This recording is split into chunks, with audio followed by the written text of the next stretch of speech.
For more, we take you out to the site where three-time Defensive Player of the Year J.J. Watt joins the conversation. And J.J., we were just talking a bit. This was two completely different ball games. What was the adjustment at the second time with the Bills coming out with their hair on fire?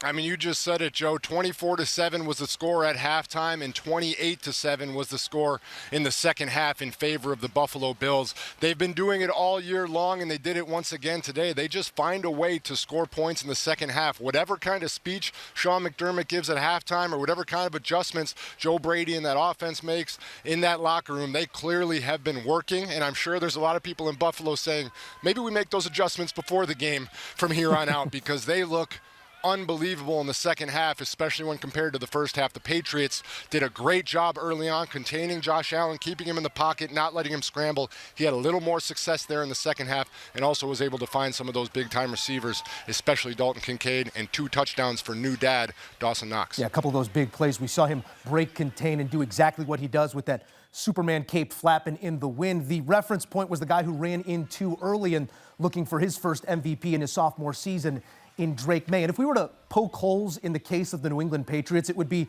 they really haven't seen competition of this level just yet this year. What do you take away from New England's second half?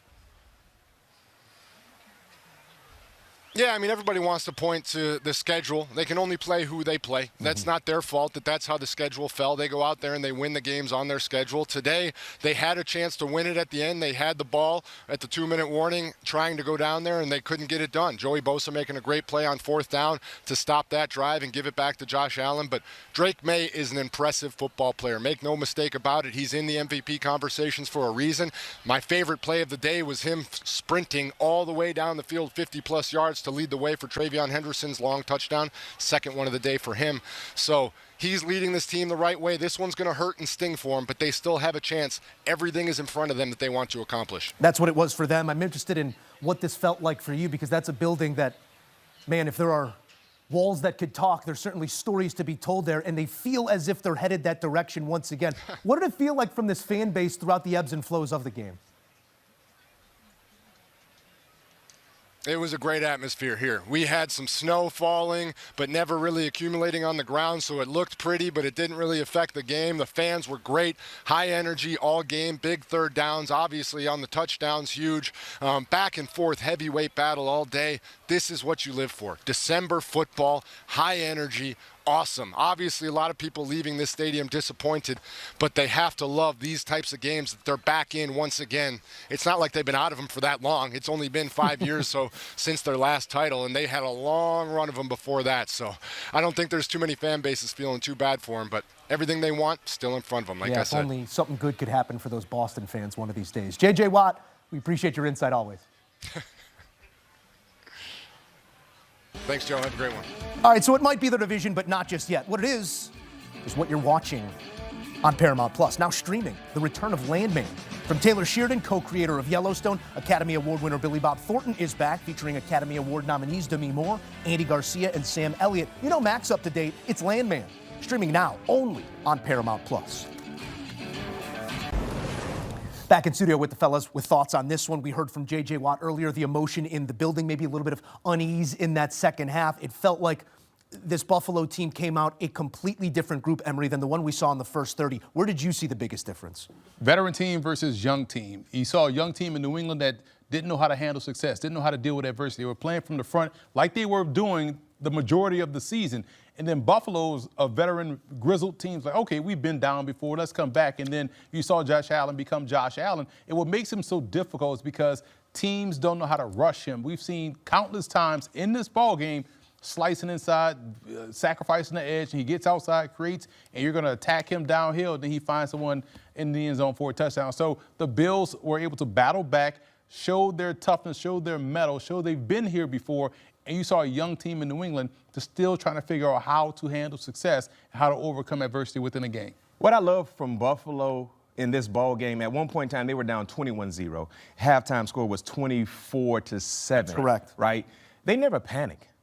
They were on the road down against arguably one of the best teams in the AFC with one of the hotter quarterbacks in the AFC, and they never panicked. All they said was breathe, take one play at a time, and let's allow our 5-star players to to perform like 5 stars. Yeah, I was going to ask you, how much of that is just being in that locker room, looking to your left and saying, oh, the reigning MVP is here and he's always got a solution? And Josh Allen. And I know Drake Maye is one of the favorites to win the MVP, but today, Josh Allen was the best quarterback on the football field.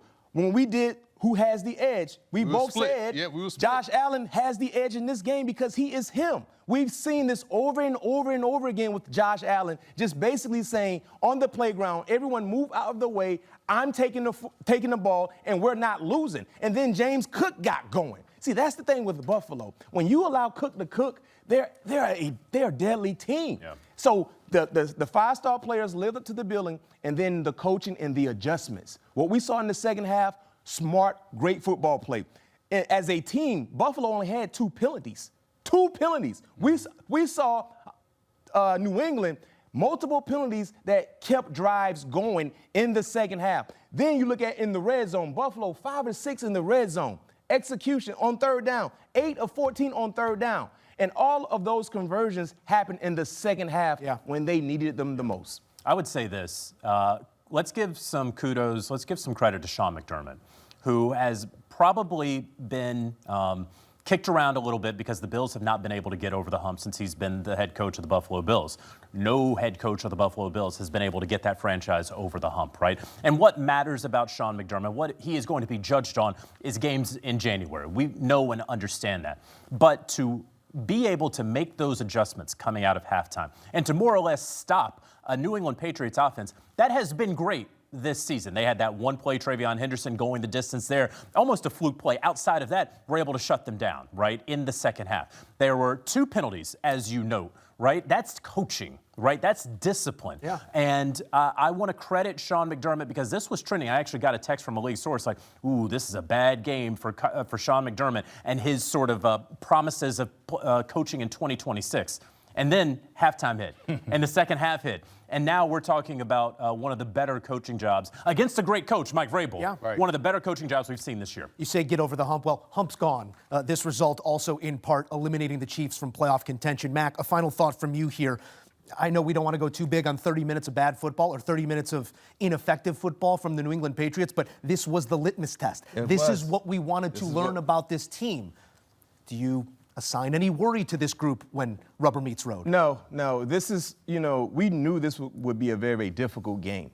I think the more alarming thing is allowing Buffalo to fight back into this ball game and still win when you have a 21-point lead at home. But this is a learning experience. Okay. Most of these players haven't been in this position before with the New England Patriots. Vrabel has coached a lot of ball. You got a few players that has played a lot of ball. But this is the first time this group has been put under a spotlight, even though they were the underdog coming into this ball game, being able to do what they did and allow it to squander through their fingers.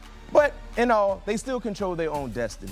You know what I mean? I think for New England Patriot fans, you feel some type of way knowing that you should have won this ball game and you didn't, but you still control your own destiny. You split the series with the Buffalo Bills 1-1, and you still sit in the catbird seat to win your division. Everything they wanted to achieve during preseason is still there for them to achieve. Hopefully they have a learning experience and bounce back quick because next week you got Baltimore coming. Yeah. Right? You got Baltimore Ravens coming who, of course, fighting for some of the same things the Patriots will be fighting Now, of course, you're still rooting for some Denver Broncos losses, right? Because that's the one thing, right? You can still win the AFC East, but you can win the AFC East and get the number 2 seed if the Broncos keep winning, right? So that's what the Patriots, that's sort of the disadvantage of losing this game. I still have the Patriots winning the division, but they're going to need to make sure that Bo Nix turns into a pumpkin in the fourth quarter and stays a pumpkin, as we have not seen yet this season, because otherwise they're playing at home in the wild card round of the playoffs. Mike Vrabel was asked this week if he looks at his team as a Super Bowl contender. He said, we can only win one thing this week. That's the division.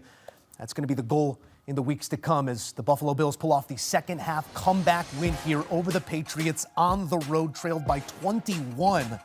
And poof, gone that lead. You'll have to wait at least another week in Foxborough.